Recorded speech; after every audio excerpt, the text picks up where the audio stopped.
Hylics, an ode to our favorite JRPGs that creatively does a twist on its aesthetic.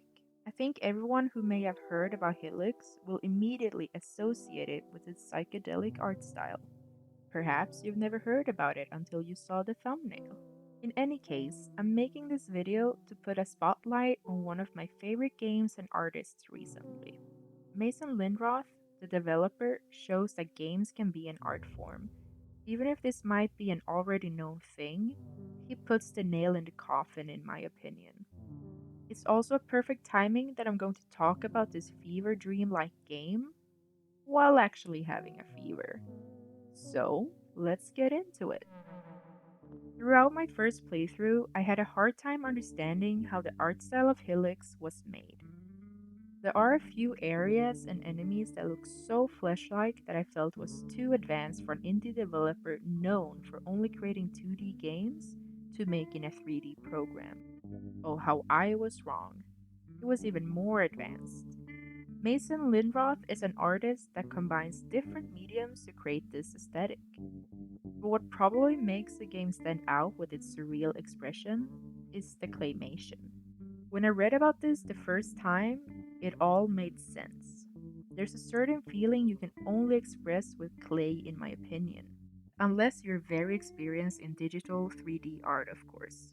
When you work with clay and let it warm up in your hands, you become curious on what limitations the clay has.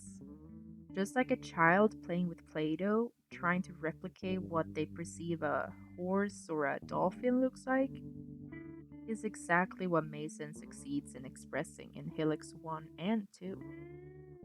I am comparing a child's work to Hylics claymation, yet a child's creation may be perceived as innocent, while Hylics' work gives an uncanny valley feel to it.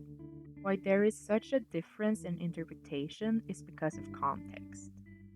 In the Hylics main menu, you are introduced to the main character Wayne, looking up from the bottom of the screen with deadpan eyes. Behind him is what you could interpret as a desolate desert with unusual looking rock formation, while different weird creatures scroll past. This is how the whole world will be like while exploring, almost post apocalyptic. Not many colors except pastel pinks and blues fill the environment, which are mostly quite calming colors. But together with Wayne looking past you, it creates this eerie feeling. This feeling strengthens as this picture is also the same frame of Wayne used in the death animation, where his face melts away until there only is bone. It's nice to see a change in mediums from the regular pixelated clay animation to this oil crayon like animation. Going back to the context, you'll start to associate the main menu Wayne to his melting death animation, which gives another interpretation of those dead eyes you'll meet anytime you start up the game.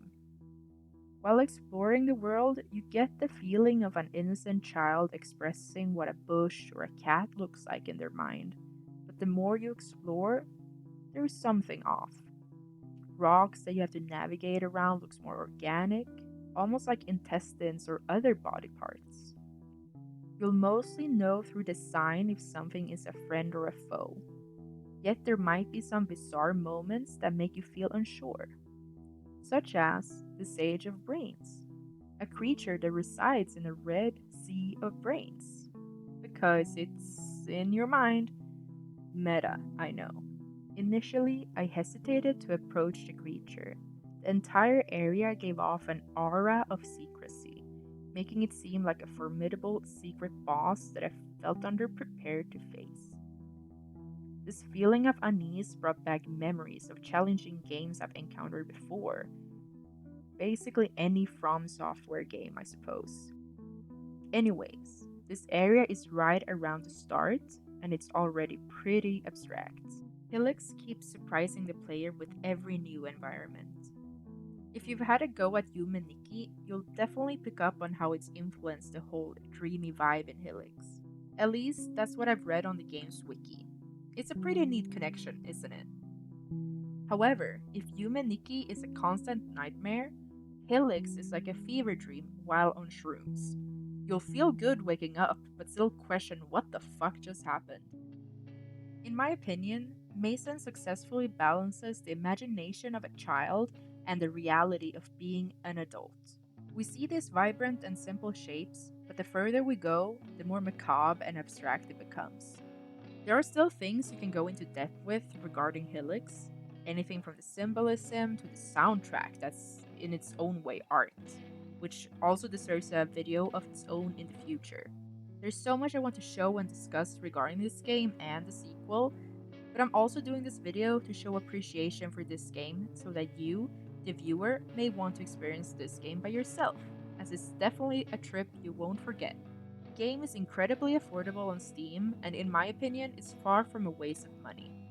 If you're into JRPGs or just feel drawn to the mesmerizing psychedelic art style, this game is bound to provide you with an enjoyable and unforgettable experience.